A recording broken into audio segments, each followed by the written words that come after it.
Welcome, welcome. Joining us in the voice box now, we have Paula Oyinkan, who is affiliate marketing specialist at Avon. So good to have you here, and so good to have had you this morning join me on various different panels this morning, where we've talked a lot about this phrase, moving the needle. How are we going to do it? Give me all your knowledge on how we're going to move the needle, level up, make things more inclusive, Paula. Honestly, I feel like everyone that's spoken before me has really hit the nail on the head. I think it's important that we have role models in senior positions that we can look up to. I think education is super important because a lot of people don't have the same opportunities. And some people, they may not even know about like the affiliate industry or the marketing world. How do you get into it? There's not a lot of training and resources easily accessible for certain groups of people. And then also, I would say diverse people, underrepresented people, just kind of putting themselves out there a bit more and not being afraid to step into these uncomfortable spaces in order to grow and in order to just kind of help improve diversity. I need to put a shout out actually to both Ruth from Snapchat and yourself, Paula, at Avon. Avon and Snapchat are both really diverse companies. I think you said yourself. What's been put into practice that you can talk about here that's worked?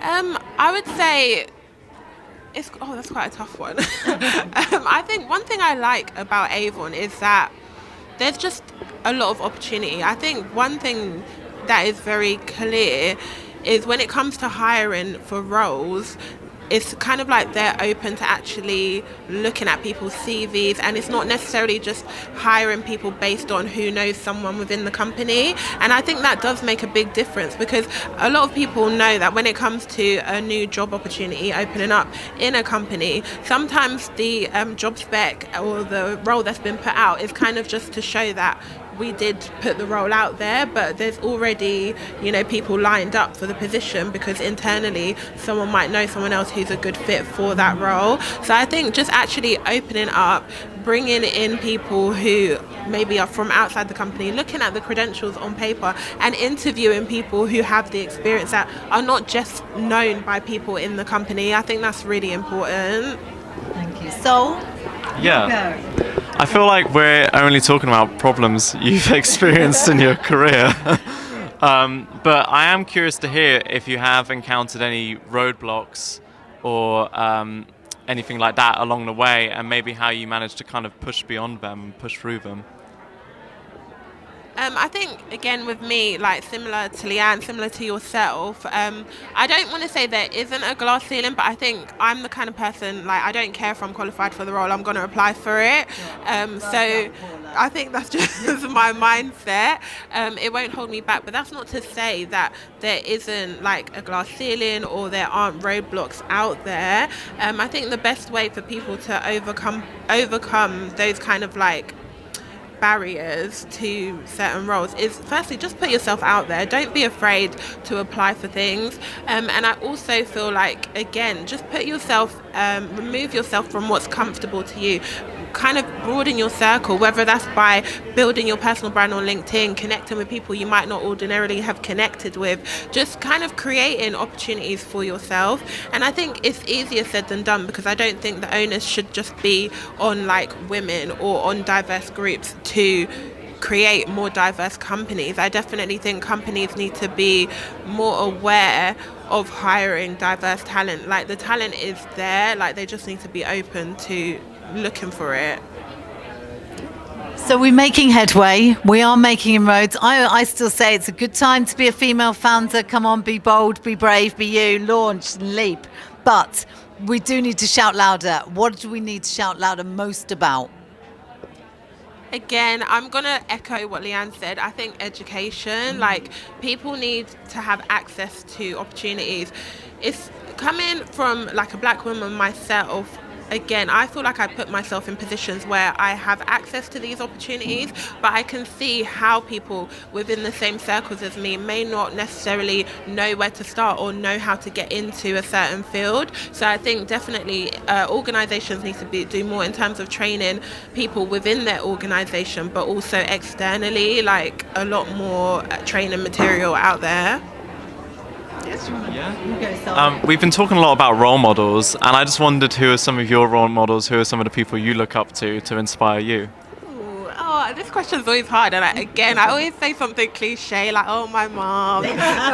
But you know what? When I reflect, I really do feel like she is a role model of mine, and I feel like she's the reason why I am the way I am, because she's the kind of person who would just go for it. Like, she moved to this country when she was 19 years old from Nigeria, and she didn't have a plan at all. She just came. She was like, "Yeah, why not? I'm gonna come here." She did. She set up. She started her own nursery. She ran her own nurseries for like 20 plus years, and that's the kind of person that I aspire to be, somebody who just goes for it. And I love the fact that she's very much, if I've had an idea or any of my sisters have an idea, she'll be like, yeah, why not? She doesn't think about the things that could prevent a person from doing that. So that's why I would say she is definitely my role model. Yeah. I love that. I'm always really proud of people that can jump out the comfort zone into the fear zone, because there's this chart that goes the comfort zone, fear zone, grow zone, learn zone, and it's really important to keep pushing yourself. As a marketing industry, and as we've talked earlier, Jack talked about the influence marketing industry ahead of its curve in terms of diversity. Is the wider marketing industry ahead or behind the curve on inclusion and diversity? I don't feel like they're particularly ahead in certain aspects. I definitely see a lot of women in the marketing space, which I think is brilliant. But for me, I would love to see more black, brown women who, you know, are just different faces in these spaces. That's what I would love to see. So I think in certain aspects, yeah, they're slightly ahead. But in other aspects, there's a lot more that can be done. So shall I hit Paula up with the quick fire round? Love to do it. Okay, ready? You've already given one shout out. Now you're under pressure to give a second. A shout out goes to... I was going to say my mum again. But do you know what? I was thinking this whole time I'm going to say my mum because of childcare. If it wasn't for childcare, I wouldn't be here today. And she's got both my kids. One is 1 is 8 weeks. So it's not easy. And also I need to give everyone to know, Paula's has come in today to talk on this panel, to talk in the voice box 8 weeks after having a baby, her second baby. And she's on maternity leave. And that shows how important you see this conversation. Big round of applause to Paula. I'm so in awe of Paula. Okay, change is not coming fast enough for? I want to say underrepresented in terms of black and brown women. I would love to see more black and brown women in CEO level positions, C-suite positions, especially within the marketing space. Yeah. And I'd like to say, I have no doubt you will be a CEO and founder, Paula, having met you. My final one, in 2024, my hope is? I want to see more innovation. I have a real passion for influencer marketing and the whole creator economy, and I do see the performance marketing space making more accommodations for influencers. So I would love to see more innovation. Like TikTok Shop is something that I love. I mentioned it on the panel, and I would love to see more things like that come about so that influencers and creators can create more revenue for themselves. Perfect. Innovate and move on and move forward. Thank you very much to Paula Oyinkan from Avon. Well done, Paula. Yay!